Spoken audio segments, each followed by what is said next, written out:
This is the Late Round Podcast with your host, JJ Zacharisa.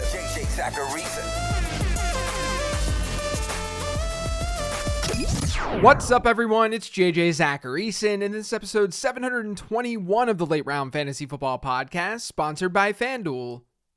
Thanks for tuning in.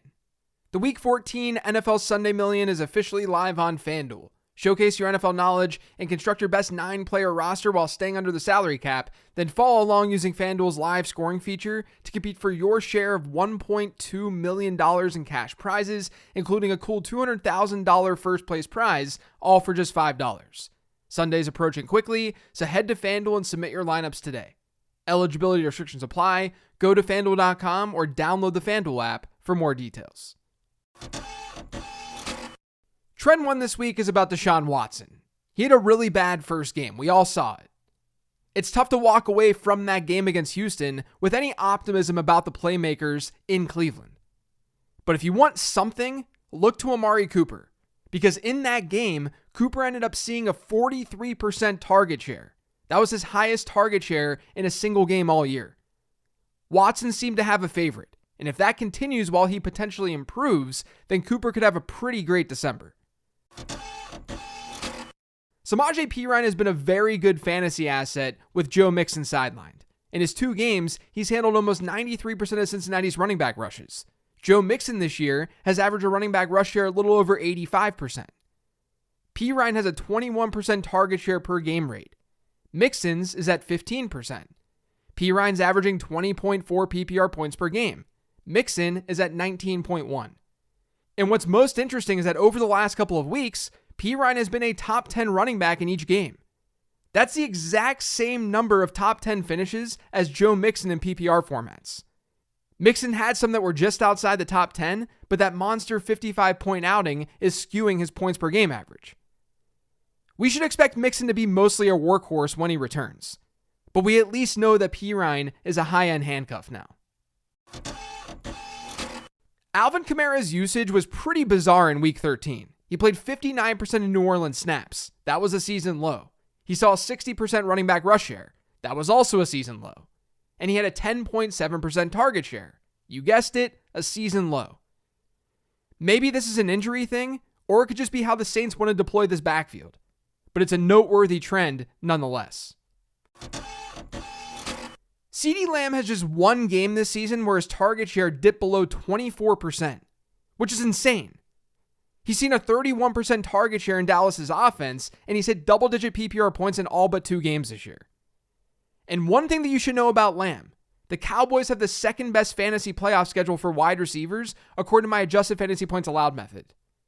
They get the Jags, Eagles, and Titans in the fantasy playoffs. So 2 of those 3 games is an ultra plus matchup. The Jags and Titans are top 4 matchups for wide receivers. It just feels like Lamb isn't getting enough love for what he's doing this year, and he could really end up having a huge playoff. According to Pro Football Focus data, George Pickens has a yards per route run rate this year of 1.18. Deontay Johnson is right there at 1.19, but a 1.18 yards per route run is pretty rough. For some context, among 50-plus target rookie wide receivers since 2011, the only hit among that group of players with a 1.18 yards per route run or lower was Davante Adams. And Adams had a huge turnaround early in his career. Most successful wide receivers in the NFL were pretty good as rookies. And they were pretty good within that specific metric. So let's hope that Pickens can turn this number around a bit by the end of the year. It's good that Deontay Johnson is just as low, because that shows us that the team situation is likely playing a role here.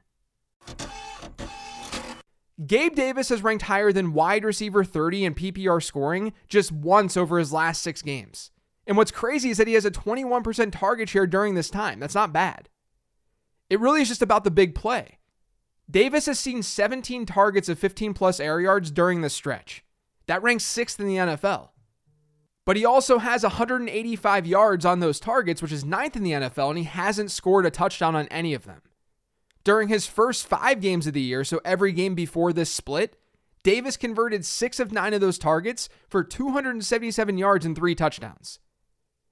So in fewer games and on fewer deep ball targets, Davis was far more productive.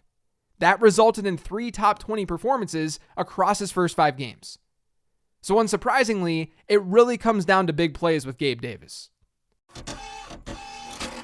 I think there's this idea that Tyler Huntley was a really good fantasy asset last year.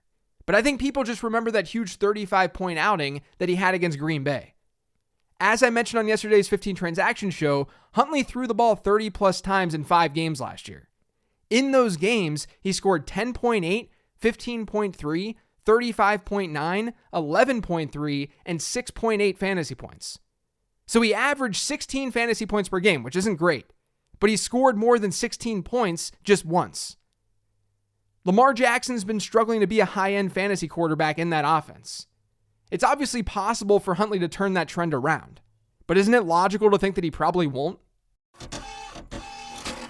Kyle Allen has started 2 games for the Texans. In those 2 games, opposing defenses have ranked as the week's top defense, both weeks. You had Miami 2 weeks ago and Cleveland this past week. Houston's actually allowed the top defensive performance in 3 straight games. They've given up 19, 18, and 30 standard fantasy points over this time, totaling 67 points. Across the entire season, there have been 8 teams who haven't even hit 67 fantasy points, including the Pittsburgh Steelers. What I'm saying here is, start defenses against the Texans. Matt Ryan just does not push the ball down the field. On the season, fewer than 8% of his attempts have gone 15 or more air yards. I know I've done trends on this in the past, but it hasn't changed at all. To give you some perspective though, quarterbacks are averaging a deep ball rate this year closer to 17 or 18%. Ryan is at 7.9%. That offense and its quarterbacks have completely ruined Michael Pittman for fantasy purposes. Justin Fields was back on the football field this past week, and while he had 71 rushing yards and a rushing touchdown, he also ran the ball just 6 times. In his 3 previous games, he was averaging 15 rush attempts per game. Just 3 of those 6 rush attempts were design runs, too. So it was pretty clear that the Bears ran things a little bit more conservatively with Justin Fields coming off that injury. We have to hope that the bye week helps and that they don't keep that up. Because if they do, Fields definitely has a lower ceiling. That's it for today's show, though. Thanks to all of you for listening. If you've yet subscribed to the Late Round Fantasy Football Podcast, make sure you are by searching for it pretty much anywhere podcasts can be found. And don't forget to follow me on Twitter @LateRoundQB. Remember to check out lateround.com. You can join the Patreon, the free newsletter, all that good stuff. Appreciate you guys listening. I'll talk to you tomorrow.